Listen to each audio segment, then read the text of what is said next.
Bonjour tout le monde, j'espère que vous allez bien. Donc aujourd'hui, je vais vous montrer un outil qui va vous être totalement indispensable pour être plus productif. Donc c'est PowerToys. C'est un outil créé par Microsoft, mais qui n'est pas installé de base sur Windows. Donc il faudra l'installer séparément. C'est totalement gratuit et ça vous ajoute plein d'outils dans Windows qui vont vous permettre d'être beaucoup plus productif. Donc par exemple d'ajouter de l'IA dans tout ce que vous faites, dans copier-coller, de pouvoir extraire du texte n'importe où sur l'écran avec de l'OCR, de redimensionner des images en un clic, etc. Donc il y a énormément d'outils, donc je vais vous les présenter. Personnellement, j'ai découvert cet outil ce matin et je sais directement que je vais l'utiliser tous les jours. Ça va remplacer pas mal d'extensions de navigateurs et des logiciels que j'utilise. Donc c'est parti. Donc déjà, comment l'installer? Pour l'installer, vous avez le lien juste dans la description de cette vidéo. Vous arriverez sur cette page-là, donc sur GitHub. Et ici, quand vous êtes dans Installation, vous avez les points exécutés ici. Donc moi, j'ai pris le premier ici. Donc vous avez juste à cliquer dessus, à le télécharger et à suivre les étapes. C'est ultra simple. Une fois installé, vous pourrez le chercher ici dans la loupe, donc PowerToy. Et ici, vous arriverez directement sur l'interface. Donc vous avez énormément d'outils que vous pouvez ici activer ou désactiver. Donc vous avez à chaque fois les outils, vous avez les paramètres, donc vous pouvez les modifier, et souvent un raccourci clavier. Donc aussi l'interface PowerToy, vous pouvez la trouver ici dans les raccourcis, et ici PowerToy. Donc vous pouvez aussi avoir un accès rapide ici avec quelques outils dans cette fenêtre. Donc je vais vous montrer un peu quelques outils. Donc premier outil que je trouve assez intéressant, c'est l'extracteur de texte. Donc ça permet en fait d'extraire du texte n'importe où sur l'écran. Là par exemple, le raccourci clavier c'est Windows Shift T. Donc là quand je fais ça, j'ai une petite interface qui s'affiche ici et un sélecteur ici. Donc je peux sélectionner n'importe quelle partie de mon écran et ça me le met directement dans le presse-papier. Donc là, j'ai juste à faire CTRL-V et j'ai le texte qui s'affiche ici. Donc ça fonctionne vraiment n'importe où. Et donc là, on peut récupérer en texte brut ou aussi en tableau, ce qui peut être assez intéressant suivant les données que vous voulez récupérer. Donc là, par exemple, j'ai un tableau ici, je vais essayer de le faire. Donc je sélectionne tableau. Donc là, j'ai bien un tableau. Bon, bien sûr, vu que c'est un tableau, il ne faudrait pas que je le copie ici, mais il faut que, par exemple, que je le copie dans Excel ou Google Spreadsheet. Et là, j'aurai directement les données bien formatées. Donc ça, premier outil ultra intéressant. Ensuite, deuxième outil que je trouve très utile, ça va être Advanced Past, donc les collets avancés. Donc ici, vous allez pouvoir activer ChatGPT, donc vous pouvez l'activer ici, de base il n'est pas activé, et mettre votre clé API. Et à chaque fois que vous allez copier du texte, donc là par exemple, je copie celui-ci, au lieu de faire CTRL-V ici, je vais faire Windows Shift V. J'ai une petite fenêtre ici qui s'affiche. J'ai des raccourcis ici, donc je peux formater mon texte avec des commandes que j'aurais prédéfinies, ou ici directement lui donner un prompt.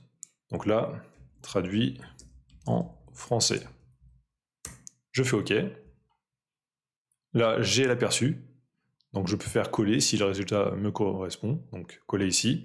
Et là, j'ai bien le texte en français. Donc on peut vraiment formater du texte de cette façon. Chose aussi intéressante, c'est que l'on peut prédéfinir des commandes. Par exemple, là, j'ai mis plusieurs commandes donc, que j'ai personnalisées. Donc correction de texte. Donc juste à cliquer ici directement, j'ai pas besoin de taper ici, et ça va me corriger le texte. Je pourrais faire aussi un traducteur ici. Ici, mettre du HTML en JSON. Par exemple, là, je vais sur un site, j'ai ces informations ici, je vais faire copier. Donc si je fais coller de base ici, ça me fait quelque chose de pas très propre. Donc je pourrais faire ici le raccourci que j'ai créé, donc HTML to JSON, coller, et là j'ai bien toutes les données au format JSON directement. Donc pour personnaliser les commandes, on peut juste ici en ajouter, donc ajouter une action personnalisée. On met un titre, le prompt ici, directement, et on peut même lui ajouter un raccourci clavier si on ne veut pas directement afficher l'interface, donc ce qui peut être très utile.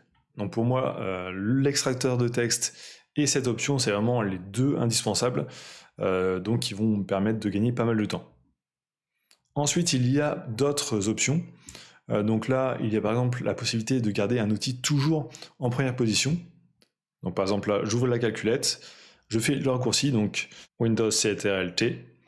Là, j'ai ma fenêtre avec une bordure bleue qui s'affiche, et je peux naviguer à côté en ayant toujours la fenêtre ici activée. Donc ça peut être utile dans certains cas. Ici, il y a l'option Awake, donc c'est pour éviter de passer en mode veille. Par exemple, si vous avez des scripts d'automatisation qui tournent et que vous n'avez pas envie que ça se mette en veille automatiquement, quand vous l'activez, en fait, vous avez ici un petit icône, donc PowerToy Awake, et vous pouvez l'activer ici en un clic. Donc là, par exemple, l'activer pendant 1, 2 heures, etc. Ou jusqu'à temps que vous le désactiviez. Donc personnellement, j'utilisais un autre logiciel pour le faire avant, mais PowerToy va totalement le remplacer. Ensuite, Color Picker. Donc ça, j'utilisais avant des extensions de navigateur pour sélectionner une couleur. Donc là, je peux le faire n'importe où sur le PC maintenant. Donc le raccourci clavier, je mets ma souris n'importe où et je peux voir directement la couleur. Et dès que je clique, j'ai l'interface ici et je peux copier ce qui m'intéresse. Ensuite, il y a commande introuvable. Donc ça va être plus quand vous allez vraiment utiliser les lignes de commande et qu'il y aura une erreur parce qu'il manque par exemple une librairie. Ça permettra d'installer automatiquement les librairies qui créent l'erreur. Donc ça, j'ai pas encore testé. Ensuite, il y a rogner et verrouiller. Donc là, on va pouvoir rogner une fenêtre. Donc on va le tester, j'ai pas encore testé. Donc je me mets ici, je vais sélectionner ça par exemple. Et là, j'ai juste la fenêtre qui est rognée, que je peux mettre sur le côté, avec les informations qui m'intéressent. Ensuite, l'autre raccourci, donc là, ça permet de faire une miniature. Donc par exemple, je mets le site ici en petit. Ensuite, ici, un outil de variable d'environnement pour les mettre plus facilement. Fan Season, ça va permettre de mettre des zones de travail spécifiques. Donc de base, Windows en a. Mais là, vous allez pouvoir personnaliser vraiment l'affichage. Donc là, on a un éditeur. Donc par exemple, on va pouvoir mettre 3 fenêtres ici, l'une à côté de l'autre, ou ici en horizontal, ou choisir vraiment la disposition, ou même ici faire votre propre disposition, donc ce qui peut être intéressant.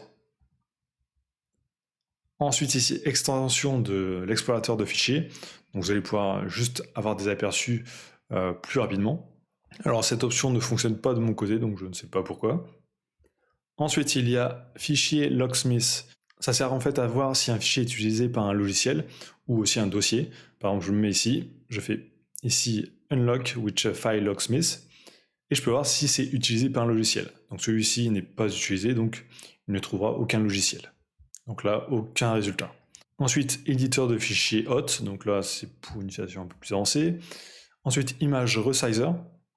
Donc là, très utile si vous avez besoin, par exemple, de mettre des images sur un site web ou de redimensionner des images rapidement. Vous pouvez mettre des formats d'images ici. Et vous pouvez faire un clic droit sur n'importe quelle image. Redimensionner avec Image Resizer.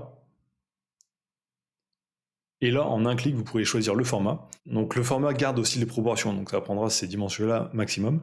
Et vous pouvez mettre aussi quelques paramètres ici. Donc assez utile. Et vous pouvez aussi sélectionner plusieurs images. Ensuite, Keyboard Manager, c'est pour personnaliser les touches de votre clavier. Utilitaire de souris, donc là, il y a plusieurs outils qui peuvent être intéressants, par exemple, si vous faites des tutos sur YouTube. Donc si vous voulez mettre un focus sur la souris, par exemple. Donc 2 fois sur CTRL, et là, j'ai une petite lumière autour de la souris. Donc si je veux montrer un élément important sur l'écran. Il y a aussi d'autres outils, par exemple celui-ci, où là, dès que je vais faire un clic, ça va me mettre un rond jaune, ou un clic droit, un rond bleu. Ici, une autre option encore, donc je vais la tester. Donc là, ça me met des flèches ici, qui vont suivre la souris. Ensuite, souris sans frontières, ça va permettre d'utiliser la même souris sur plusieurs PC, donc passer d'un PC à l'autre, et même de transférer des fichiers d'un PC à un autre avec ça. Donc ensuite, avec aperçu, vous allez pouvoir ouvrir des fichiers en aperçu sans avoir besoin de lancer un logiciel. Donc là, par exemple, je vois directement le fichier texte. Power Rename, là, c'est très utile ici si vous avez pas mal de fichiers que vous voulez renommer, donc avec un pattern qui vous intéresse. Donc, vous sélectionnez vos fichiers, vous faites ici renommer avec Power Rename, et vous allez pouvoir renommer tous vos fichiers avec un nom prédéfini ici, et quelques paramètres. PowerToy Run, ça va servir à lancer un logiciel. Donc vous faites Alt Space, vous avez ici une barre de recherche, vous tapez le nom du logiciel et ça va vous l'ouvrir. Ensuite, il y en a quelques-uns ici. Vous avez aussi une règle, donc vous allez pouvoir voir la dimension en pixels d'une zone ou de n'importe quoi. Ensuite, en dernier, l'espace de travail.